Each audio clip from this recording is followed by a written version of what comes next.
2023-24 का UPSC mains examination civil services का शुरू हो चुका है और आज हमें ऐसे राइटिंग का पेपर देखने को मिला है। और आप इस साल के अगर ऐसे को देखें तो वो कहीं ना कहीं फिर से आपको वही ट्रेंड जो पिछले 4-5 सालों से चला आ रहा है फिलोसॉफिकल एसेस का, वो आपको देखने को मिलेगा।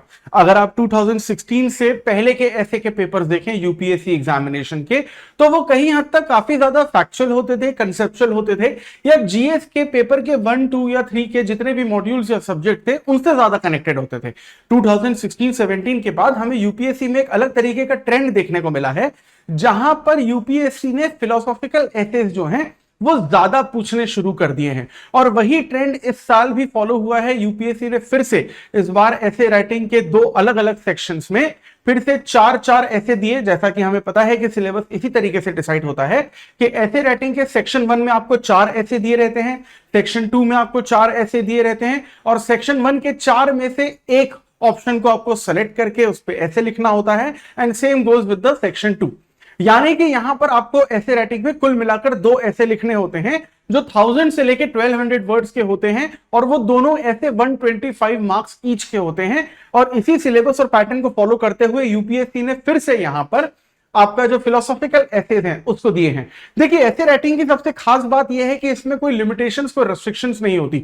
ना ही वर्ड लिमिट की कोई रेस्ट्रिक्शन बहुत ज्यादा है, ना ही स्पेस की कोई रेस्ट्रिक्शन है। यानी कि ऐसे राइटिंग आपकी क्रिएटिविटी को, आपके इनोवेशन को, आपके राइटिंग स्किल्स को एक खुला आसमान देता है, एक कोरा कागज देता है। और जिस तरीके की तस्वीर आप उस ऐसे राइटिंग में अपने आंसर राइटिंग के थ्रू बनाना चाहते हैं, वो फ्रीडम आपको यूपीएससी पूरी तरीके से देता है। जब हम लोग जीएस पेपर 1, 2, 3, 4 या आपके ऑप्शनल की बात करते हैं, यहां तक कि लैंग्वेज के क्वालिफिकेशन पेपर भी देखते हैं, तो उसमें दिक्कत यह होती है कि बहुत कम शब्दों में आपको अपना आंसर लिखना होता है और वही आपका चैलेंज होता है। लेकिन ऐसे राइटिंग इस प्रॉब्लम को पूरी तरीके से सॉल्व कर देता है। आपको 1000-1200 शब्द दिए जाते हैं and you are completely free कि आप अपना आंसर राइटिंग का पैटर्न यहां पर इनोवेशन के साथ लेके आ सकते हैं। जो भी आपके थॉट प्रोसेस हैं, अलग अलग कहानियां इसमें जोड़ सकते हैं, पैराग्राफ्स को रिदम में लेकर आ सकते हैं, बुलेट पॉइंट से लेकर माइंड मैप से लेकर फ्लो चार्ट से लेकर साइड हेडिंग, जितनी भी चीजें आपको करनी है इस ऐसे राइटिंग के पेपर में आप पूरी तरीके से अटेम्प्ट कर सकते हैं। लेकिन यूपीएससी के कैंडिडेट्स हमेशा हर साल एक गलती ये करते हैं कि ऐसे राइटिंग को हमेशा अंडररेट करते हैं। और ऐसे राइटिंग लिटरली यूपीएससी की पूरी एग्जामिनेशन में आपको one of the most underrated paper दिखता है, क्योंकि इसका कोई फिक्स सिलेबस होता नहीं है और हर कैंडिडेट या एस्पिरेंट इसके लिए एक तरीके से आपको ओवर कॉन्फिडेंट ही देखने को मिलता है कि ऐसे राइटिंग ही तो है, 10th क्लास से करते आ रहे हैं, आज भी हम लोग कर देंगे। और यहां पर ऐसे राइटिंग का बेसिकली जो रियलाइजेशन होता है ज्यादातर कैंडिडेट्स को, वो तब होता है जब वो उनके प्रीलिम्स का रिजल्ट आ चुका होता है, मेंस की तैयारी में वो लग चुके होते हैं, और मेंस एग्जामिनेशन शुरू होने से 15-20 दिन पहले या ज्यादा से ज्यादा 1 महीने पहले उनकी आंखें खुलती है और वो ऐसे राइटिंग की प्रिपरेशन में लगते हैं। ये तरीका बहुत ज्यादा गलत है, क्योंकि जितना फोकस आप जीएस पेपर 1, 2, 3, 4 पर करते हैं, उतना ही फोकस आपको ऐसे राइटिंग पर भी करना पड़ेगा, क्योंकि ऐसे राइटिंग भी आपको 250 मार्क्स ही ऐड करवाता है आपके फाइनल सिलेक्शन के मार्क्स को लेकर। यहां तक कि आप एक और बात यह समझने की कोशिश करिए कि माना कि ऐसे राइटिंग कभी कभी बहुत ज्यादा बोरिंग हो जाता है। बहुत सारे कैंडिडेट्स की यही शिकायत रहती है कि कोई सिलेबस नहीं है, कोई फिक्स टॉपिक नहीं है, कोई कंसेप्ट नहीं है, हमें सबसे खुद से ही सब कुछ सोचना पड़ता है। यह चीज शायद आगे चलकर आपके लिए प्रॉब्लमैटिक हो सकती है, क्योंकि ऐसे राइटिंग को अगर आप एक बोरिंग सब्जेक्ट की तरह ट्रीट करने लगेंगे तो आपको नुकसान पहुंचाएगा। देखिए, 10th क्लास में या 12th क्लास में जैसे हमारा हिंदी और इंग्लिश का पेपर होता था, तो हिंदी और इंग्लिश के पेपर को हम लोग इस तरीके से ट्रीट करते थे कि अगर मैथ्स या साइंस में अगर कम मार्क्स आ गए तो हिंदी और इंग्लिश का लैंग्वेज पेपर जो है वो कवर अप कर देगा हमारे परसेंटेज को।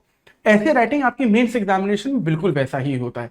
अगर आपने आंसर राइटिंग की प्रैक्टिस अच्छे से की है, और भगवान न करे कि जीएस पेपर 1, 2, 3, 4 ये ऑप्शन में से कोई भी एक पेपर आपका कभी भी ऊपर नीचे हो जाता है, तो ऐसे राइटिंग से आप उस स्कोर को पूरी तरीके से कवर अप कर सकते हैं। तो ऐसे राइटिंग को एक बोरिंग सब्जेक्ट या बोरिंग मॉड्यूल या बर्डन की तरह कभी भी ट्रीट मत करिए। ऐसे राइटिंग को हमेशा एक अपॉर्चुनिटी की तरह ट्रीट करिए कि अगर मेरा कोई भी पेपर 10-20 नंबर से थोड़ा बहुत बिगड़ भी जाता है, तो ऐसे राइटिंग में मैं उसे काफी हद तक कवर कर सकता हूं। और इसी चीज को चहल एकेडमी आप लोगों को समझाना चाहती है कि ऐसे राइटिंग भी आपके लिए बहुत ज्यादा जरूरी है। प्लीज इसको रेगुलर प्रैक्टिस करिए। और किस तरीके से प्रैक्टिस करनी होती है, उसमें क्या क्या इंट्रोडक्शन, मेन बॉडी, कंक्लूजन लिखना होता है, ऐसे राइटिंग का पूरा एक स्ट्रक्चर क्या होता है, क्या बेसिक आइडियाज होते हैं जो हमें ऐसे राइटिंग में हम लोग फॉलो करने चाहिए, ये सारी की सारी चीजें आज हम लोग इस वीडियो में डिटेल में पढ़ेंगे।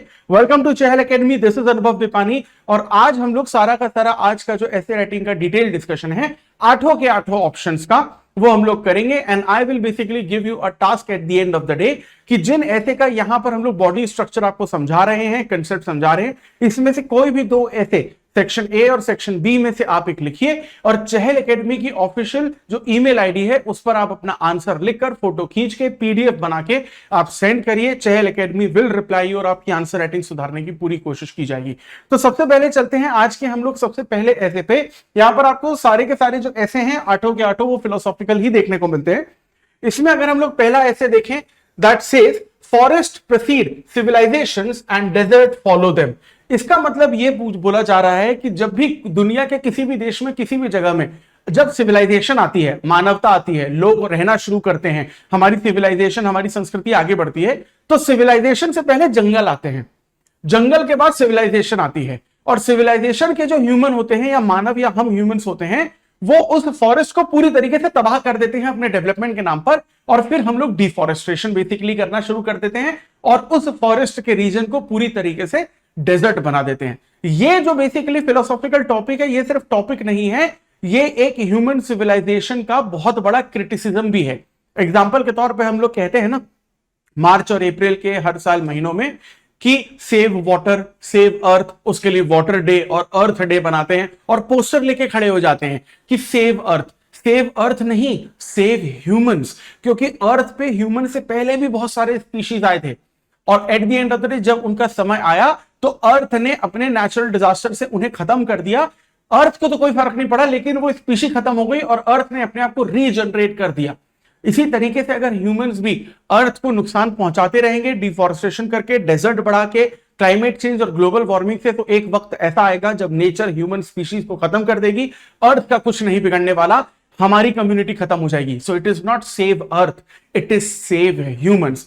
इसी टॉपिक पे ये बेसिकली हमारा ऐसे राइटिंग है। अब ये ऐसे राइटिंग में सबसे पहले आपको क्या करना होता है कि जैसे ही आप ऐसे अपने सामने देखते हैं तो डायरेक्ट आपको लिखना शुरू नहीं करना है। सबसे पहले आप उस ऐसे के बारे में 5 से 10 मिनट, 8-10 मिनट सोचिए, उसका एक पूरा का पूरा स्ट्रक्चर तैयार कर लीजिए कि मैं इंट्रोडक्शन में क्या क्या लिखने वाला हूं, मैं मेन बॉडी में क्या क्या लिखने वाला हूं, कंक्लूजन मुझे किस तरीके से देना है, स्टेटमेंट्स में मुझे लिखना है, पैराग्राफ में लिखना है कि साइड हेडिंग में लिखना है, बुलेट पॉइंट्स में लिखना है, या फिर मुझे कुछ माइंड मैप या फ्लो चार्ट बनाने हैं। और जो चीजें आपके दिमाग में चल रही हैं अपने आंसर शीट के अगर आखिरी के 2 पन्ने आप देखें तो वो रफ वर्क के लिए दिए जाते हैं। उस रफ वर्क में एक तरीके का बॉडी स्ट्रक्चर बना लीजिए पूरे के पूरे ऐसे का, जैसे आपको इस वक्त यहां पर सामने देखने को मिल रहा है। और फिर इंट्रोडक्शन लिखना शुरू करिए और हर 5 से 10 मिनट में जो आपने रफ वर्क में एक बॉडी बनाई हुई है उसको पढ़ने की कोशिश करिए।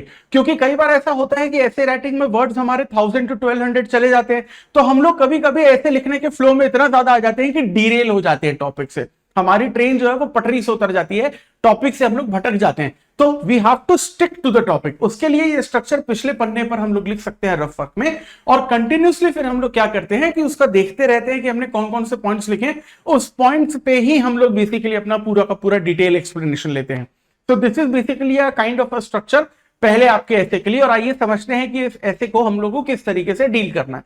तो इंट्रोडक्शन में हम लोग यहां पर सबसे पहले क्या करेंगे कि सबसे पहले तो हम लोग यहां पर कंटेक्स्ट समझ लेते हैं, जो मैंने अभी आप लोगों को बताया, that introduce the relationship between forest and early civilisation. तो इंट्रोडक्शन आपका यहीं से शुरू होगा कि अर्ली सिविलाइजेशन पे अगर आप जाते हैं, आप वैदिक पीरियड में चले जाइए, आप इंडस वैली सिविलाइजेशन के टाइम पे चले जाइए, इट डिपेंड्स ऑन यू कि आपको इंडिया की हिस्ट्री से कनेक्ट करके फॉरेस्ट के बारे में लिखना है या वर्ल्ड की हिस्ट्री से कनेक्ट करके आपको फॉरेस्ट के बारे में लिखना है। That is completely your choice, there is no problem. जैसा कि मैंने बताया कि रेस्ट्रिक्शंस यहां पर नहीं के बराबर होते हैं। तो अर्ली सिविलाइजेशन और फॉरेस्ट के बीच में सबसे पहले आप रिलेशनशिप जो है उसको एस्टैब्लिश करने की कोशिश करिए कि पहले के जो लोग थे वो मॉडर्न साइंस को कहीं ना कहीं फॉलो करते थे, लेकिन नेचर के साथ कनेक्ट करके फॉलो करते थे। That means they used to actually believe on the theory of the sustainable development. वो बात अलग है कि सस्टेनेबल डेवलपमेंट की थ्योरी यूनाइटेड नेशन के द्वारा मॉडर्न वर्ल्ड में बहुत नई नई लाई गई है, लेकिन इसको फॉलो पहले भी किया जाता था, नाम हमने इसका अभी दिया है। तो वहां पर लोग अपनी जरूरत भी पूरी करते थे, जंगलों को भी बचाते थे, यहां तक कि यह कहा जा सकता है कि जंगलों के द्वारा ही अपनी जरूरत पूरी करते थे। जो फॉरेस्ट थे, नेचर थे, पेड़ पौधे थे, वो ह्यूमन सिविलाइजेशन का एक इंपॉर्टेंट पार्ट थे। तो यहां पर हिस्टोरिकल बैकग्राउंड से आप शुरू करिए कि फॉरेस्ट की क्या इंपॉर्टेंस रही है। ठीक, इसके बाद आप बेसिकली थीसिस के स्टेटमेंट पर आते हैं और आप यहां पर आपको आर्ग्यू करना पड़ेगा that how forest enable civilisation growth while desertification often follows. अब इस चीज से आप समझे क्या है कि मतलब जो आपका ऐसे का मतलब है, जो मैंने अभी आपको 2 मिनट पहले समझाया कि पहले जंगल आते हैं, फिर सिविलाइजेशन आती है, फिर डेजर्टिफिकेशन आता है। यानी जंगल है, मानव सभ्यता आई, मानव सभ्यता ने जंगलों को बर्बाद कर दिया और फिर हम रेगिस्तान की तरफ चल पड़ते हैं। तो इसमें बेसिकली आपको सामने वाले को यह समझाना है, जो आपके इवैल्यूएटर रहेंगे, अपनी आंसर राइटिंग से आपको यह बताना है कि I have completely understood the meaning of your essay and the topic of your philosophy. तो सामने वाला ये समझ जाता है कि भाई इसको ऐसे का जो कंसेप्ट है वो समझ में आ गया, तो आगे के आंसर के लिए वो बहुत ज्यादा कॉन्फिडेंट हो जाता है आपको नंबर देने के लिए कि हाँ भाई इसको टॉपिक समझ में आया, तो एक्सप्लेनेशन ये बहुत अच्छे से करने वाला है। अब हम लोग आते हैं इसकी मेन बॉडी पर। अब यहां पर मेन बॉडी में आप इस तरीके से साइड हेडिंग भी दे सकते हैं एंड देन उसका एक्सप्लेनेशन कर सकते हैं। इन साइड हेडिंग्स में अगर आपको चाहिए और कैटेगराइजेशन करना चाहते हैं तो आप सब साइड हेडिंग भी दे सकते हैं। बुलेट पॉइंट्स का इस्तेमाल करिए, फ्लो चार्ट, माइंड मैप, जो आपको बेहतर लगे, जिसमें आप सबसे ज्यादा कंफर्टेबल है, आपको लगता है कि आपकी जो आंसर राइटिंग है best of the best presentation के साथ आएगी, please go for particular that thing. अब यहां पर सबसे पहले हिस्टोरिकल सिग्निफिकेंस जो है उससे हम लोग अपनी बॉडी की शुरुआत करेंगे and here we will discuss how early civilization thrived in forest area due to resources. यानी कि जो पहले की सिविलाइजेशन थी, खाने के लिए अलग अलग तरीके के रिसोर्सेज के लिए, चाहे वो फल तोड़ना हो, चाहे किसी तरीके के बेवरेजेस बनाने हो, एग्रीकल्चर करना हो, बिना किसी डिफॉरेस्टेशन के जड़ी बूटियों का इस्तेमाल करना हो, मेडिसिन में किसी तरीके की चीजें लेने हो, या फिर जंगलों में ही अपने घर बनाने हो, नदी के आसपास ही पूरी की पूरी सिविलाइजेशन को एस्टैब्लिश करना हो। इंडस वैली सिविलाइजेशन एग्जाम्पल में आप लिख सकते हैं। वैदिक पीरियड किस तरीके से हम लोग बेसिकली जंगलों के साथ निकल कर आते हैं, जैसे आपने वैदिक पीरियड में उपनिषद पढ़े होंगे। ठीक है, तो उप का मतलब होता है नजदीक या समीप और निषद का मतलब होता है बैठना। तो पहले जो गुरुकुल की प्रथा चलती थी उसमें शिष्य गुरु के नजदीक बैठकर ही पढ़ाई करते थे और जंगलों में। और इसके अलावा आप वैदिक लिटरेचर में अरण्यक का भी यहां पर एग्जांपल दे सकते हैं, मतलब जंगल में बैठकर लिखे गए लिटरेचर, क्योंकि वो कहीं ना कहीं सैल्वेशन और मेडिटेशन से भी बेसिकली आपको कनेक्ट करता है। क्योंकि जितना ज्यादा आप नेचर से नजदीक जाते जाते हैं उतना ज्यादा ही दुनियादारी का जो मोह है वो भंग होता रहता है। तो अर्ली सिविलाइजेशन का जो कंटेंट है, कनेक्ट है, वो आपको यहां पर बताने की कोशिश करनी है। दूसरा, हमें ऑब्वियस सी बात है कि थोड़ा सा एनवायरमेंट एंड इकोलॉजी की तरफ आएंगे हम लोग। पूरा फिलोसॉफिकल ही नहीं जाना है, क्योंकि थोड़ा सा अपना टेक्निकल नॉलेज भी आपके सामने वाले पर्सन को बताना पड़ेगा। इसमें भी आप to explain deforestation caused by civilization expansion and its link to desertification. जैसे जैसे मानव सभ्यता बढ़ती गई, साइंस का आविष्कार होता गया, इंडस्ट्रियल रिवॉल्यूशन 1750 से यूनाइटेड किंगडम में शुरू हुई, उसके बाद एशिया में वो जापान से एंटर करती है और फिर इंडिया तक आती है। तो जैसे जैसे इंडस्ट्रियलाइजेशन बढ़ता गया है, हमें जमीनों की जरूरत थी और उस जमीनों के लिए हमने जंगलों को काटना शुरू कर दिया। तो industrialisation, modern science, human development किस तरीके से डिफॉरेस्टेशन, क्लाइमेट चेंज और ग्लोबल वार्मिंग लेकर आया है, दूसरे पॉइंट में आपको यह समझाना है। वहीं अगर हम लोग इसके कल्चरल इंपॉर्टेंस की भी बात करें, क्योंकि एनवायरमेंट और पर्सनल लाइफ से तो हमने जोड़ दिया, लेकिन सोशल लाइफ से भी आपको यहां पर डिफॉरेस्टेशन या फॉरेस्टेशन को जोड़ना है। And you need to explain that exploration of forest in mythology and their role in community life. अलग अलग बेसिकली माइथोलॉजिकल स्टोरीज में हम लोगों को जंगल की बहुत सारी कहानियां देखने को मिलती है। सोशल लाइफ किस तरीके से यहां पर जंगलों से कनेक्टेड थी पुराने वक्त की, या फिर एंशिएंट लिटरेचर की अगर आप कहानियां देखते हैं तो उसका जो बैकग्राउंड होता था वो हमेशा फॉरेस्ट ही होता था, कि जंगल में ये हुआ, जंगल में वो हुआ। यानी कि कहीं ना कहीं एक पर्सनल कनेक्ट भी सोशल आर्ट एंड कल्चर से भी आपको देखने को मिलता है। वहीं अब हम लोग इसके मॉडर्न इंप्लीकेशंस पर आते हैं। We have to address current challenges like climate change and the need for sustainable practice. जैसे जैसे आप ऑब्वियसली बात है कि डिफॉरेस्टेशन करेंगे तो ग्लोबल वार्मिंग और क्लाइमेट चेंज तो बढ़ेगा, कार्बन की क्वांटिटी एटमॉस्फेयर में बढ़ेगी। इसलिए यूनाइटेड नेशन ने सारे के सारे देशों से न जाने कितने वक्त से रिक्वेस्ट की हुई है कि सस्टेनेबल डेवलपमेंट करिए। सस्टेनेबल डेवलपमेंट को थोड़ा सा यहां पर आप और ज्यादा एक्सप्लेन कर सकते हैं, जिसमें बता सकते हैं कि आज की जो जनरेशन है रिसोर्सेस को अपने मतलब के लिए पूरी तरीके से खत्म न करे, आने वाली जनरेशन के लिए रिसोर्सेस बचाएं, और इस तरीके का डेवलपमेंट करें कि बेसिकली यहां पर अगर आप एनवायरमेंट का डिग्रेडेशन करते भी हैं तो उससे दुगना आप यहां पर प्लांटेशन करें। यानी कि अगर आपने कोई रेलवे ट्रैक बनाने के लिए 10,000 पेड़ काटे हैं तो कम से कम 1,00,000 पेड़ लगा भी दीजिए। ये सस्टेनेबल डेवलपमेंट होता है। इसको भी आप थोड़ा सा कनेक्ट कर सकते हैं कि जो आपकी अर्ली सिविलाइजेशन जैसे फॉरेस्ट का ख्याल रखती थी, हम किस तरीके से रख सकते हैं।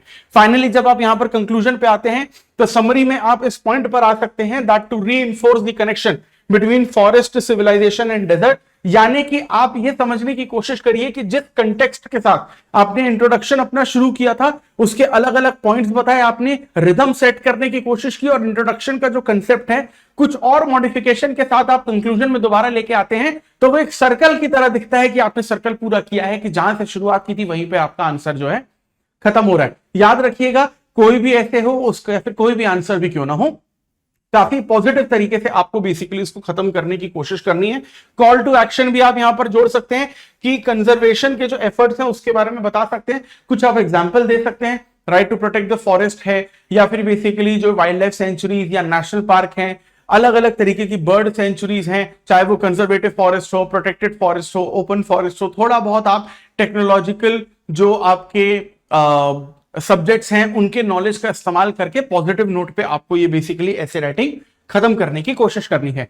नेक्स्ट ऐसे पे अगर हम लोग चलते हैं तो इसमें ऐसे दिया हुआ है the empire of the future will be the empire of the mind, यानी कि जो भविष्य का साम्राज्य होगा वो मस्तिष्क से बेसिकली आएगा। इसका मतलब यह है कि जो वर्ल्ड वॉर 1 वर्ल्ड वॉर 2 हमको देखने को मिला था जिसमें मैन पावर का ज्यादा इस्तेमाल किया गया था, लेकिन जो मॉडर्न वॉरफेयर होता है वो मैन पावर से नहीं होता, वो दिमाग से होता है, वो टेक्नोलॉजी से होता है, वो स्किल से होता है, मॉडर्नाइजेशन से होता है, वो डेवलपमेंट से होता है। यानी कि आगे चलकर दुनिया को वही लोग, वही देश, वही ऑर्गेनाइजेशन, वही कंपनी, वही एसोसिएशन रूल करेगी जो टेक्नोलॉजिकल एडवांसमेंट ज्यादा करके लेके आएगी, जो ज्यादा से ज्यादा स्किल अपने अंदर डेवलप करेगी। अब अगर इसमें हम लोग इंट्रोडक्शन की बात करते हैं तो सबसे पहले आपका जो कंटेक्स्ट है, introduce the idea of future power will stem from knowledge and innovation.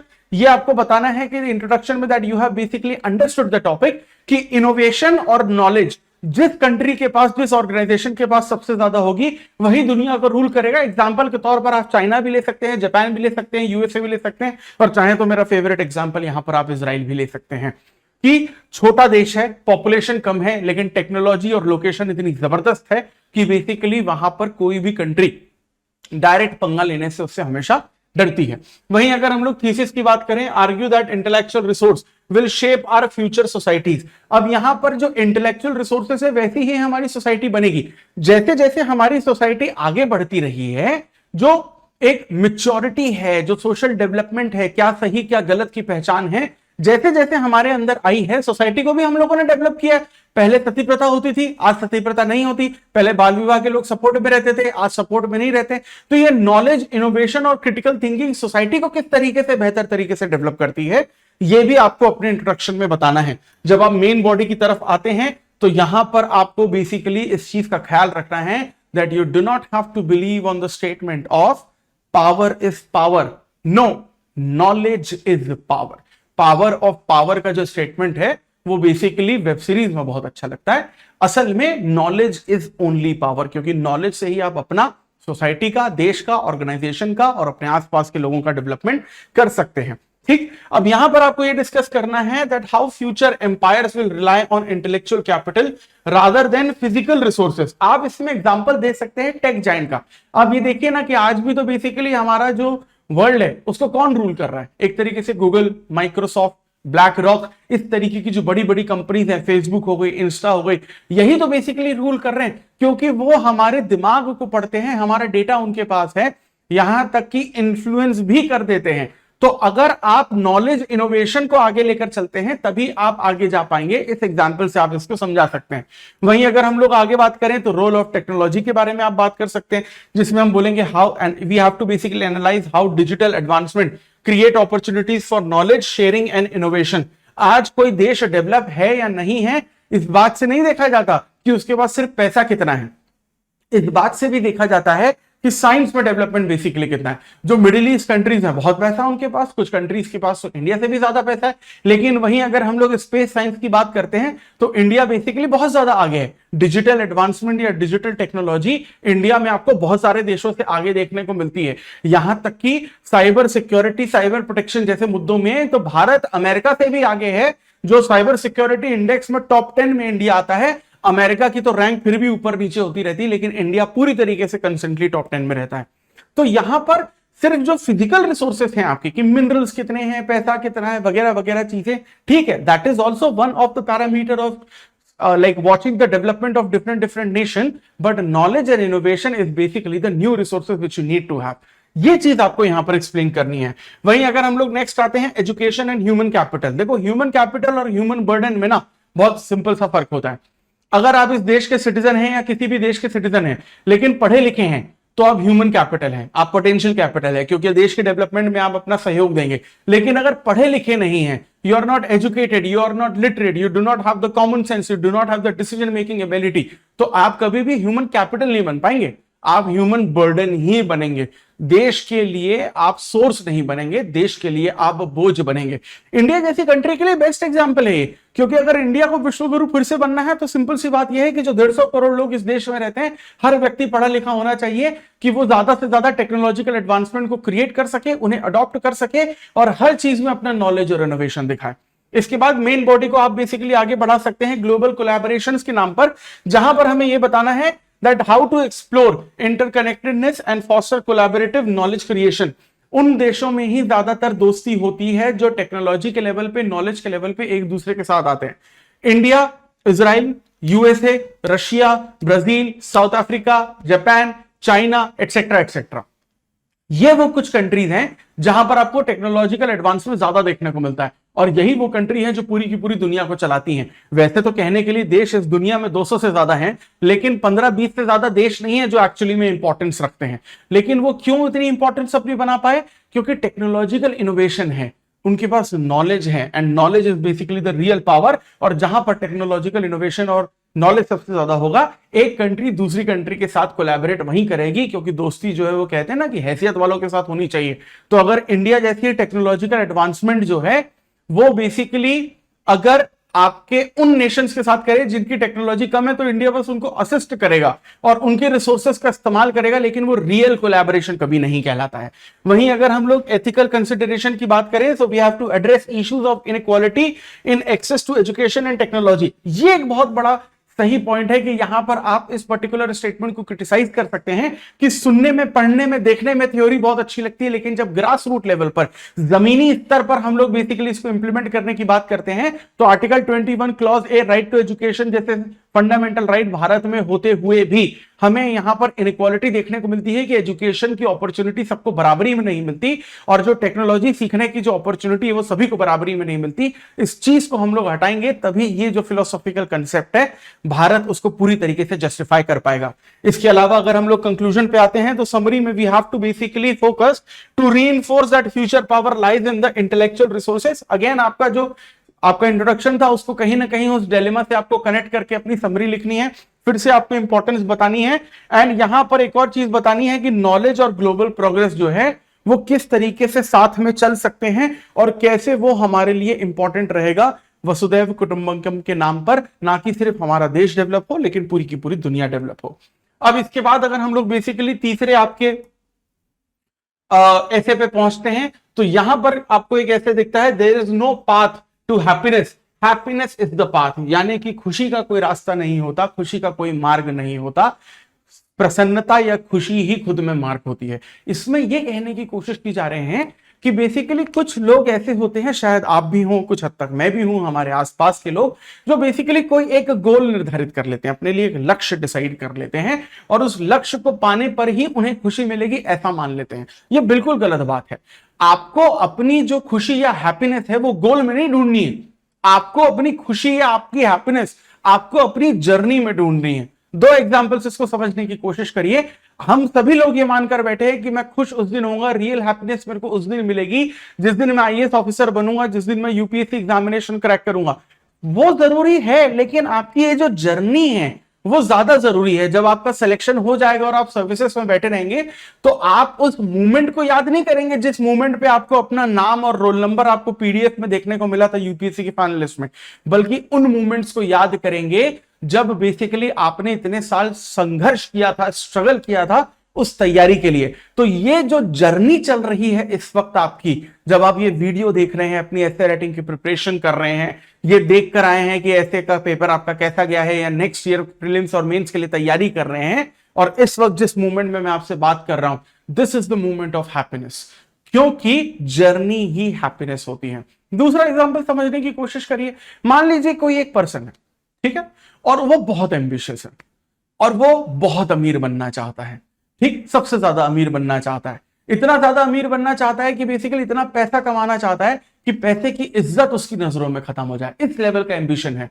और वो बेसिकली अपना एक स्टार्टअप शुरू करता है, अपनी एक कंपनी शुरू करता है, अपना एक बिजनेस शुरू करता है, हजार तरीके के लोगों से लड़कर, सबको पीछे छोड़कर, सबके नेगेटिव पॉइंट्स को ओवरलैप करके, अपने आप को फोकस करके, डेडिकेट करके, न जाने हजारों काम संभाल कर ही बेसिकली गोज टू द गोल।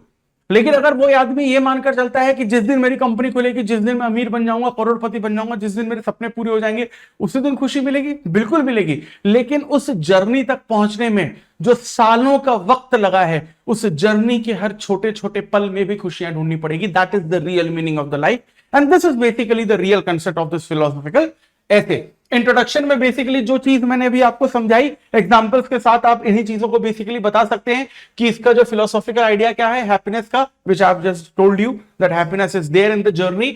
और स्टेटमेंट में आप ये बोल सकते हैं, थीसिस स्टेटमेंट में, कि जो प्रेजेंट मूवमेंट होता है उसमें हमें छोटे छोटे जो पल हैं खुशियों के ढूंढने चाहिए, because journey is the real गोल। वहीं अगर हम लोग मेन बॉडी पैराग्राफ में आते हैं तो हैप्पीनेस इज अ माइंडसेट। ये समझने की कोशिश करिए। कई बार बहुत सारे लोगों को आपने देखा होगा कि सब कुछ है उनके पास, पैसा है, फैमिली है, लाइफ पार्टनर है, बच्चे हैं, घर, घोड़ा, गाड़ी सब है, बट फिर भी खुश नहीं है, क्योंकि खुशी जो होती है वो एक माइंडसेट होता है। दैट मीन्स आपको खुश होना सीखना पड़ता है। कई बार आपको समझना पड़ेगा कि छोटे छोटे स्ट्रगल, छोटे छोटे रिलैक्सिंग मूवमेंट, ये बेसिकली हैप्पीनेस है। तो हैप्पीनेस एक तरीके की माइंडसेट होती है, और इसमें आप ये समझने की कोशिश करिए, you need to basically write और discuss how happiness stems from one's perspective and attitude rather than external circumstances. बाहर आपके कुछ भी क्यों ना हो रहा हो, अगर आपने बाहर की चीजों को अपने आप को इफेक्ट करने दे दिया तो आप कभी खुश नहीं रह पाएंगे। आपकी खुशी आपके अंदर समाई हुई है, बाहर की चीजों का आप इफेक्ट होने देंगे, हैप्पीनेस का कंसेप्ट आपकी लाइफ से पूरी तरीके से खत्म हो जाएगा।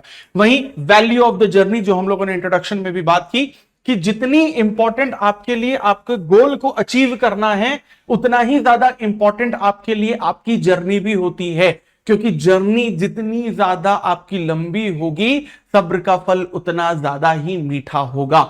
और जब आप अपने उस सब्र के फल का इंतजार कर लेंगे, वो मीठा फल आपको मिल जाएगा, और फिर जिंदगी भर आप अपने गोल को पाने की खुशी याद नहीं करेंगे, लेकिन अपनी जर्नी याद करेंगे।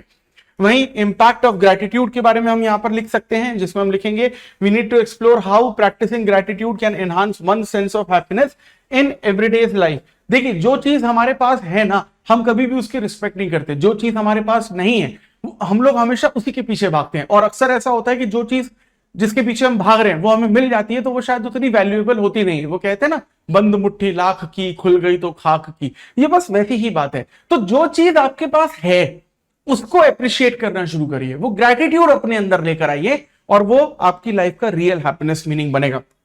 प्लस माइंडफुलनेस एंड प्रेजेंस, इसमें आप लिख सकते हैं, emphasise the role of mindfulness in cultivating happiness by focusing on the present movement. यहां पे प्रेजेंट मूवमेंट में तो बेसिकली आपको खुश रहना ही है, क्योंकि पूरा का पूरा कंसेप्ट ही ये है कि जर्नी जो है वही एक तरीके से हैप्पीनेस है, और ये जो हैप्पीनेस है आपके अंदर ही होती है। आपको अपने आसपास जो हैप्पीनेस या खुशी है वो हमेशा ढूंढनी होती है।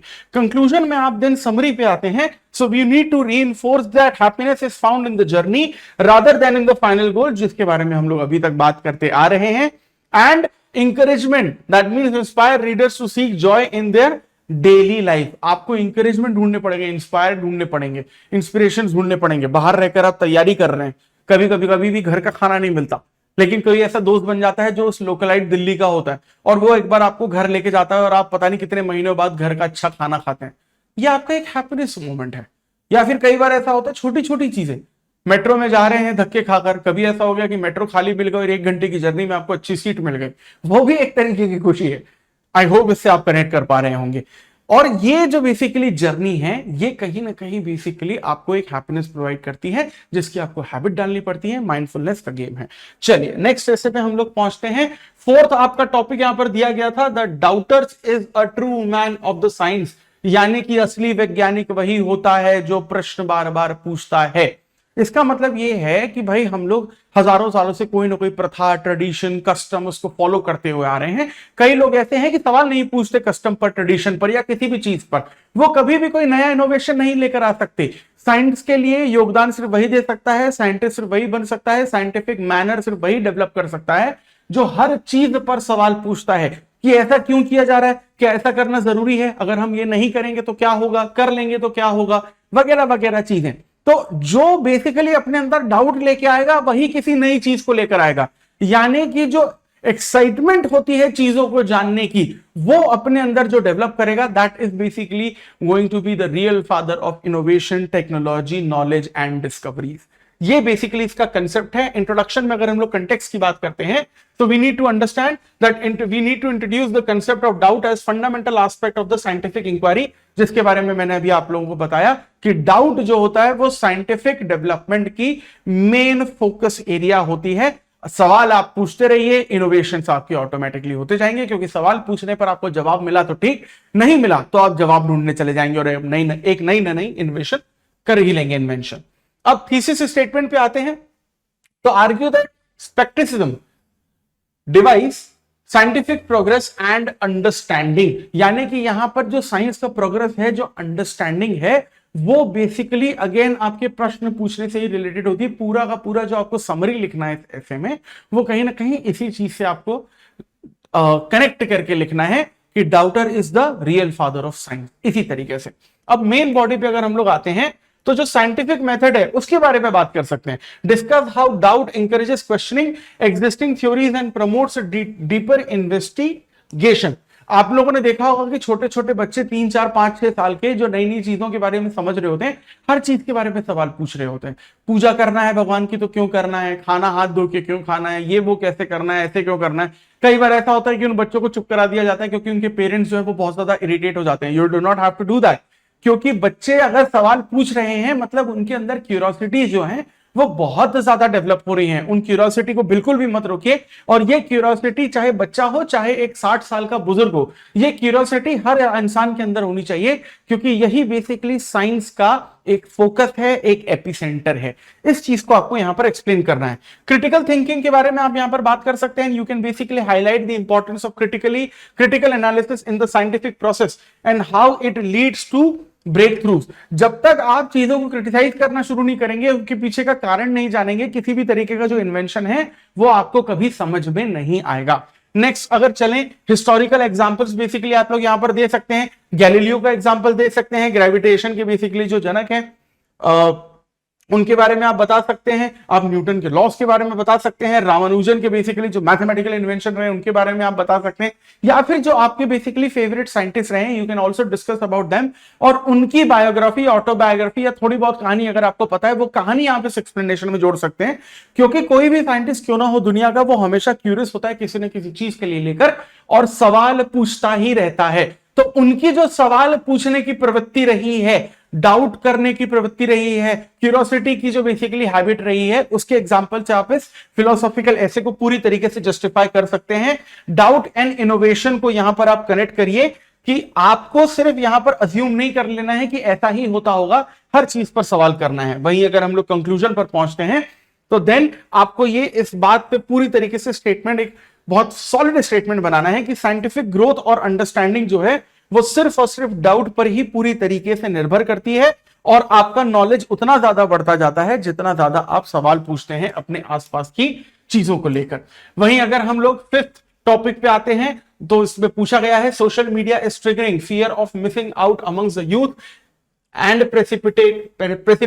precipitating I'm so sorry for that fumble, precipitating depression and loneliness. I'm so sorry for that.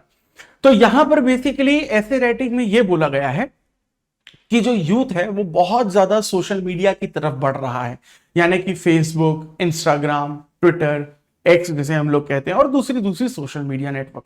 यहां पर बेसिकली क्या है कि लोग अपनी झूठी लाइफ जीते हैं, जो वो असल में होते नहीं हैं वो दिखाते हैं। लाइफ उनकी जितनी ज्यादा बोरिंग है, दूसरों को इतना दिखाते हैं कि वो कितने ज्यादा हैपनिंग है, और उन चीजों से इन्फ्लुएंस होकर हम लोग जो बेसिकली सोशल मीडिया का हद से ज्यादा इस्तेमाल कर रहे हैं, उनके जैसी लाइफ अपनाने की कोशिश करते हैं, क्योंकि प्रैक्टिकली पॉसिबल नहीं, क्योंकि हर इंसान की जो लाइफ है वो अलग अलग होती है। और अगर हम लोग किसी की लाइफ नहीं देख पा रहे हैं कि उसके एडवेंचर क्या चल रहे हैं, उसकी लाइफ में क्या चल रहा है, तो हमें फोमो हो जाता है, फियर ऑफ मिसिंग आउट। यानी कि कोई एक ऐसी इंटरेस्टिंग चीज हमारे आसपास से निकल जाएगी जिसे अगर हम लोग मिस आउट कर देंगे तो बहुत ज्यादा नुकसान हो जाएगा, जैसे इंडिया पाकिस्तान का वर्ल्ड कप का कोई फाइनल मैच। तो यहां से बेसिकली क्या होता है कि फोमो बहुत ज्यादा आता है, लोग सोशल मीडिया की तरफ इन्फ्लुएंस होते चले जाते हैं, दूसरों की लाइफ देखते रहते हैं और खुद की लाइफ को कोसते रहते हैं कि उसकी लाइफ में ऐसा चल रहा है, मेरी लाइफ में कुछ भी अच्छा नहीं हो पा रहा है यहां पर। इससे धीरे धीरे धीरे धीरे एक लूजर की फीलिंग डेवलप होने लगती है, और धीरे धीरे आपका जो यूथ है वो बेसिकली टेक सेवी बनने की जगह टेक एडिक्टेड बन जाता है और पूरी तरीके से डिप्रेशन में चला जाता है। ये जो बेसिकली एक्सप्लेनेशन दिया मैंने आपको, यही एक्सप्लेनेशन आपको इंट्रोडक्शन में लिखना है कि फियर ऑफ मिसिंग आउट क्या होता है और किस तरीके से सोशल मीडिया में छाया हुआ है, और फोमो जो है वो किस तरीके से आपको इमोशनली ब्लैंक कर देता है, डिप्रेशन में लेकर चला जाता है, अकेलेपन की तरफ, लोनलीनेस की तरफ आपको धकेल देता है। वहीं अगर हम लोग मेन बॉडी की बात करें तो सबसे पहले आप यहां पर अगेन फोमो की डेफिनेशन से शुरू कर सकते हैं कि कोई भी ऐसी चीज जो सोशल मीडिया में चल रही है, ऑर्गेनाइजेशन में, देश में, किसी की जिंदगी में, अगर सोशल मीडिया का इस्तेमाल ना करें, या फिर अगर करें भी और आप उसे एक्सेप्ट ना कर पाए, अडॉप्ट ना कर पाए, या फिर प्रैक्टिकली आप इंप्लीमेंट ना कर पाए, तो आपको फोमो होता है कि कोई ऐसी चीज है जो मुझसे मिस हो रही है, कोई ऐसी चीज है जो मुझसे छूट रही है, वो सभी लोगों के लिए इंपॉर्टेंट है तो मेरे लिए भी इंपॉर्टेंट होगी, और अगर वो इंपॉर्टेंट चीज मैंने बेसिकली एक्सेप्ट नहीं की या उसको कंज्यूम नहीं किया उस कंटेंट को, तो बहुत सारी चीजें खाली रह जाएंगी मेरी लाइफ में। ये होती है आपकी फियर ऑफ मिसिंग आउट की डेफिनेशन। सोशल मीडिया का जो नेगेटिव इंपैक्ट है वो बेसिकली बताना है कि हमारी जो पर्सनल लाइफ है पूरी तरीके से एक्सपोज हो चुकी है। आप लोगों ने देखा होगा यूट्यूब पे बेसिकली एक नया ट्रेंड चल पड़ा है व्लॉगिंग का, जिसमें लोग अपनी फैमिली, पर्सनल बातें, बच्चे, माँ बाप, घर, सारी चीजें ओपनली डिस्कस करते हैं। यानी कि जो राइट टू प्राइवेसी है वो लोग खुद ही खत्म कर रहे हैं, जिसके लिए एक वक्त पर लोग बहुत ज्यादा लड़ा करते थे। तो यहां पर आप ये समझने की कोशिश करिए कि नेगेटिव पॉइंट ये है कि जो पब्लिक लाइफ है, सोशल लाइफ है और प्राइवेट लाइफ है, उसके बीच का जो डिफरेंस है सोशल मीडिया ने पूरी तरीके से यहां पर खत्म कर दिया है। और ये मेंटल हेल्थ के लिए भी बहुत ज्यादा खतरनाक है। ये आपका तीसरा पॉइंट हो सकता है, क्योंकि यहां पर डिप्रेशन जैसी चीजें जो है वो आती ही आती हैं, क्योंकि एक लोनलीनेस वाला फील आपको यहां पर ज्यादातर देखने को मिलता है। कोपिंग मैकेनिज्म के बारे में आप बात कर सकते हैं। You can basically explore how FOMO can lead to unhealthy behaviours such as over commitment and social withdrawal. यहां पर ऐसा होता है कि कोई पर्सन है, एक्सट्रोवर्ट है, सोशल मीडिया के थ्रू बहुत सारे लोगों से मिलता है और उनकी लाइफ को देखता है कि उनकी लाइफ बहुत अच्छी है, मेरी नहीं है। वो एक्सट्रोवर्ट पर्सन बेसिकली इंट्रोवर्ट बन जाता है, और इसी को हम लोग डिप्रेशन का नाम देते हैं, क्योंकि जो आपकी जो नेचुरल नेचर, कैरेक्टर है, वो उसको चेंज करके रख देता है। कंक्लूजन की अगर बात करें तो समरी में आपको बेसिकली जो सोशल मीडिया के नेगेटिव पॉइंट्स हैं वो आपको यहां पर पूरी तरीके से बताने हैं, और मेंटल हेल्थ किस तरीके से खराब होती है उसके बारे में आपको बताना है। वहीं अगर हम लोग 6 ऐसे की तरफ चलें, इसमें यह कहा गया है, पूछा गया है, स्टेटमेंट दिया गया है, nearly all man can understand adversity but to test the character give him the power. यहां पर यह बोला गया है कि किसी भी पर्सन का कैरेक्टर आपको देखना है, चरित्र देखना है कि वो पर्सन सही पर्सन है, गलत पर्सन है, लोगों की मदद करता है, फायदा उठाता है। तो सिर्फ एक चीज करिए कि आप उसे शक्ति दे दीजिए, बहुत सारी अथॉरिटी दे दीजिए, पावर दे दीजिए। स्पाइडरमैन ने कहा था ना, with great powers come great responsibility. ये सिर्फ स्पाइडरमैन ने किया है अपनी फिक्शंस में, लेकिन ये ग्रास रूट लेवल पर हमें ह्यूमन लाइफ में देखने को नहीं मिलती।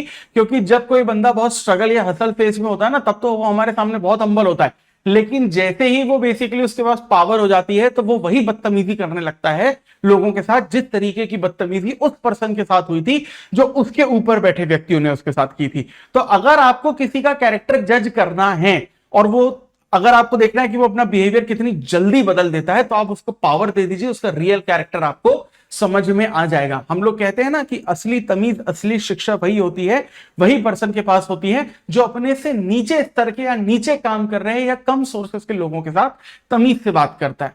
तो वहां पर बेसिकली क्या है कि आप एक चीज और देख सकते हैं कि कोई भी पर्सन किस व्यवहार का है, उसके लिए सिर्फ आप एक चीज देखिए कि वो अपने से कम कद के लोगों को किस तरीके से ट्रीट करता है। इक्वालिटी पे ट्रीट करता है या नहीं, हम्बली ट्रीट करता है या नहीं, या अपनी जूती के नोक पर रखकर बदतमीजी करता है। वो पावर वाली बात की हम लोग यहां पर बात कर रहे हैं। और इसी चीज को आप यहां पर इंट्रोडक्शन में आप लिख सकते हैं कि जो ट्रू कैरेक्टर होता है वो किस तरीके से बेसिकली चेंज हो जाता है जब भी पावर आ जाता है, और यहां पर पावर ऐसा क्या उसके नेचर को, पर्सन को करप्ट कर देता है कि उसका बिहेवियर चेंज हो जाता है। वहीं पे उसका रियल कैरेक्टर देखने को मिलता है। ये आपका इंट्रोडक्शन होगा। वहीं अगर हम लोग मेन बॉडी की बात करते हैं तो पावर और करप्शन को यहां पर आपको कनेक्ट करना है।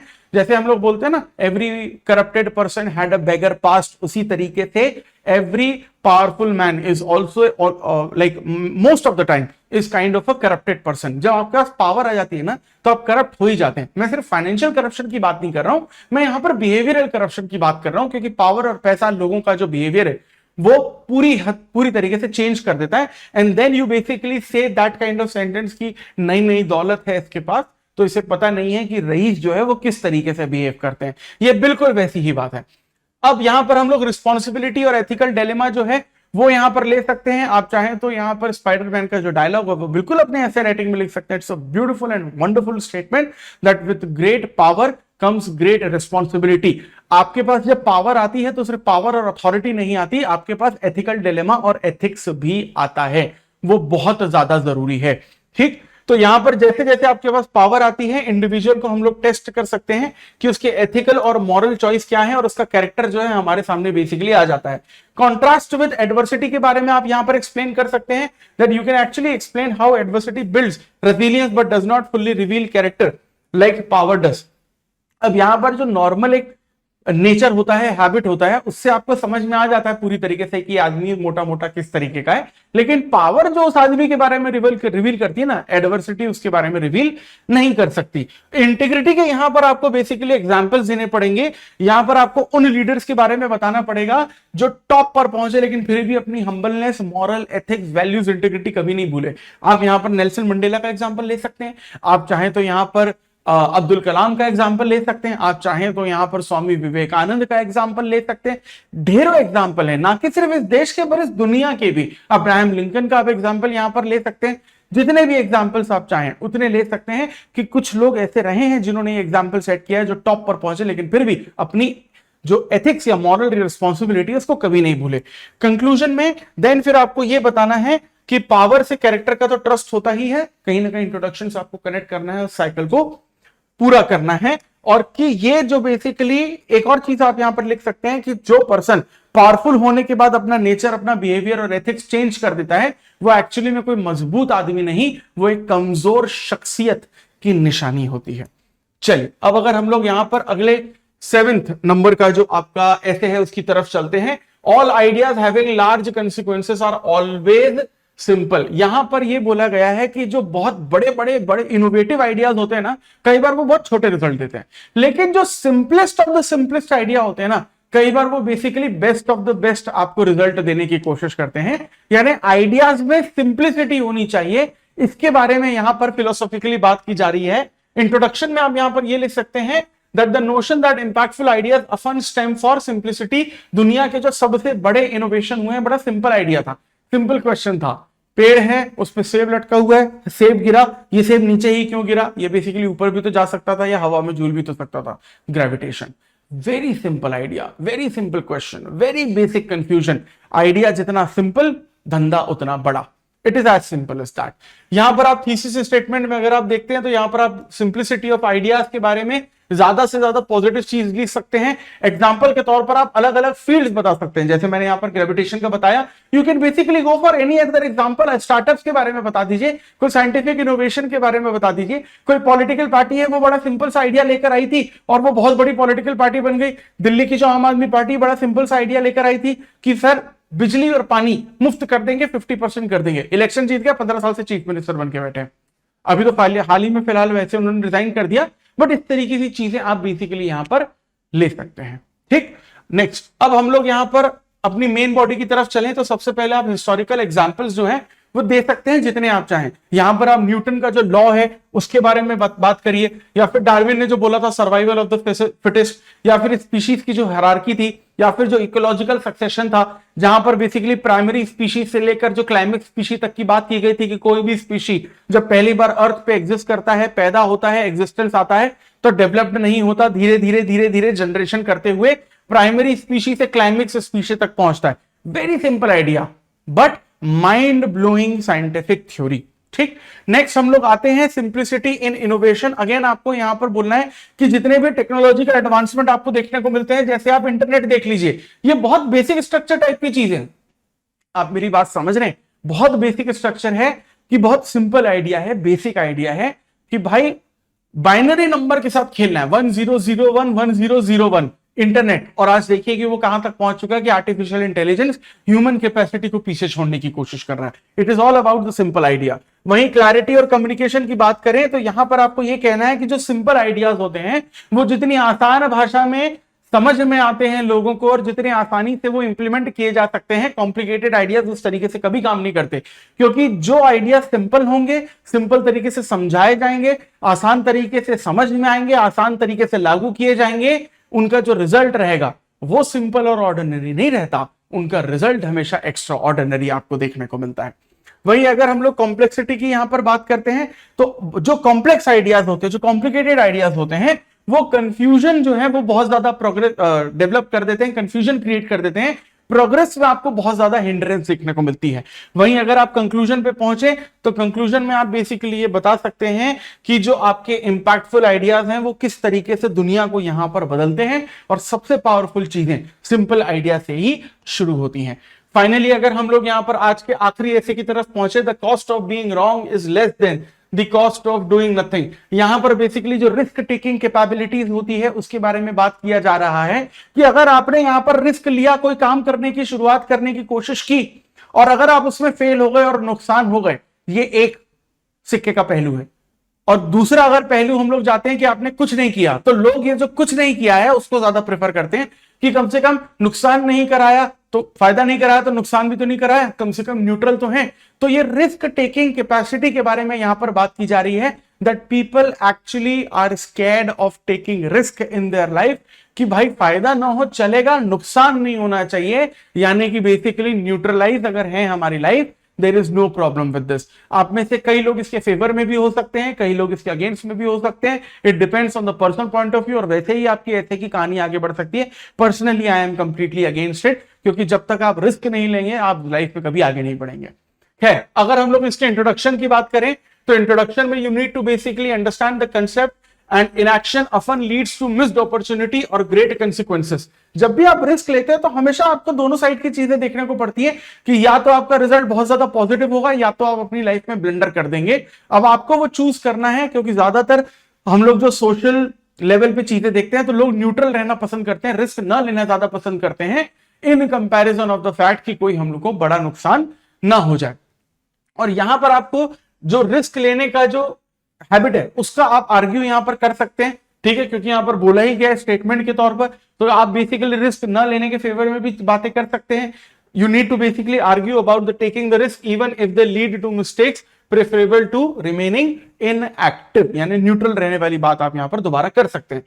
हम लोग मेन बॉडी पैराग्राफ की बात करें तो सबसे पहले यहां पर आपको जो आपकी अपॉर्चुनिटी कॉस्ट होती है उसके बारे में आपको बात करनी है कि यहां पर जब भी कोई एक्ट किया जाता है उसका जो बेसिकली रिजल्ट होता है वो कई बार नेगेटिव होता है। हम लोग बोलते हैं ना कि किसी एक जगह पहुंचने के लिए किसी एक जगह से निकलना पड़ता है, किसी एक चीज को हासिल करने के लिए पीछे की जो चीज है उसको छोड़ना पड़ता है, उसी चीज को हम लोग अपॉर्चुनिटी कॉस्ट कहते हैं। अगर आपको आराम चाहिए तो पैसा नहीं मिलेगा और पैसा चाहिए तो आपको आराम नहीं मिलेगा, ये आपकी अपॉर्चुनिटी कॉस्ट कहलाती है। It is as simple as that, ठीक है। हाँ, अपॉर्चुनिटी कॉस्ट में कई बार बेसिकली लोग कहते हैं why don't you basically create a work life balance in your life. मुझे भी कई बार ये कहा जाता है और ये ऐसे बिल्कुल आप लोगों से इंडिविजुअली भी कनेक्ट करेगा। मुझे जब कोई कहता है ना कि दिन भर काम कर रहे हो, क्या करना चाहते हो लाइफ में, why are you not maintaining the work life balance, I always give the same answer, I am not a joker of a circus who is here to basically create a balance, right. तो यहां पर आपसे ये आप लिख सकते हैं main body में कि आपकी जो लॉस्ट अपॉर्चुनिटीज हैं उसका क्या है, पर्सनल प्रोफेशनल ग्रोथ को आप बेसिकली इससे कनेक्ट करने की कोशिश कर सकते हैं। दूसरा, लर्निंग फ्रॉम द मिस्टेक्स, आपने जो बेसिकली गलतियां की हैं उससे आप सीखिए, क्या आपको बेसिकली वैल्यूज और नई चीजें पता चली हैं, क्या इनोवेशन और फॉस्टर ग्रोथ हुआ है, उसका एक्सपीरियंस, उसका अनुभव क्या हुआ है, उसके बारे में आप बॉडी पे लिखिए। हिस्टोरिकल एग्जांपल्स ऑब्वियस सी बात है कि आप यहां पर लिख सकते हैं, जैसे थॉमस अल्वा एडिसन का आप एग्जांपल लिख सकते हैं कि उन्होंने ये जब 1000 बार फेल हो गए थे और बल्ब का आविष्कार नहीं हो रहा था तो उन्होंने ये कहा था कि कम से कम मुझे 1000 ऐसे तरीके पता हैं जिससे बल्ब नहीं बन सकता। One of the greatest example you can see. जो भी स्टार्टअप्स हैं, जो भी आपके फेवरेट स्टार्टअप्स हैं, जो एक बिजनेसमैन है, एंटरप्रेन्योर है, शुरू के 10 बार फेल हुआ, 100 बार फेल हुआ, लेकिन 500 बार जब उसने अटेम्प्ट किया तो ही actually became a very successful startup. तो जो भी आपका फेवरेट स्टार्टअप का एग्जांपल है, you can basically write it down here in your essay writing. Psychological factor यहां पर आपको बताना जरूरी है, क्योंकि जो डर होता है और जो फेलियर का डर होता है एग्जैक्ट स्पेशली, वो आपके ड्रीम को पैरालाइज कर देता है। अगर आप डरेंगे, डिसीजन मेकिंग नहीं लेंगे, रिस्क नहीं लेंगे, तो आपके सपने कभी पूरे नहीं हो पाएंगे। तो जब आप बेसिकली रिस्क लेते हैं, सपना पूरा करने के लिए जाते हैं, तो इस चीज का रिस्क हमेशा रहता है कि कहीं ना कहीं कोई ना कोई बेसिकली यहां पर नुकसान हो सकता है। But if you basically cross that particular hurdle, तो it could be actually a positive scenario for you.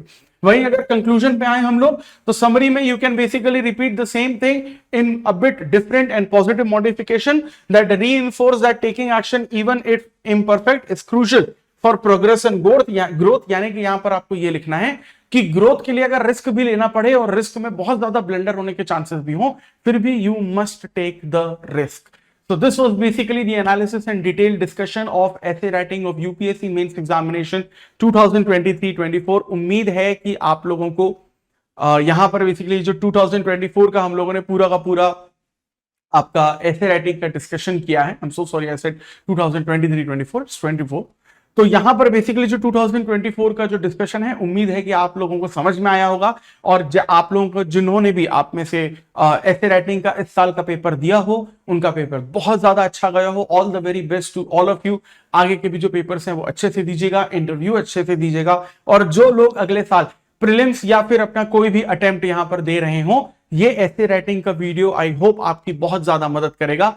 हो सके तो यहां पर कोई भी एक ऐसे चुनिए और उस पर 1000 से 1200 शब्द लिखिए और चहल एकेडमी को अपने आंसर भेजिए। We will basically guide you more कि किस तरीके से आप अपनी आंसर राइटिंग को सुधार सकते हैं। और इसी तरीके के वीडियोस जो आपकी यूपीएससी प्रिपरेशन की, जो सिविल सर्विसेज एग्जामिनेशन की प्रिपरेशन है, उसको और ज्यादा से ज्यादा आसान बनाएंगे। इसी तरीके का कंटेंट आप और ज्यादा से ज्यादा चाहते हैं, so for that please stay tuned with Chahal academy. This is Anubhav Dipani. I will see you in the next video. Thank you very much.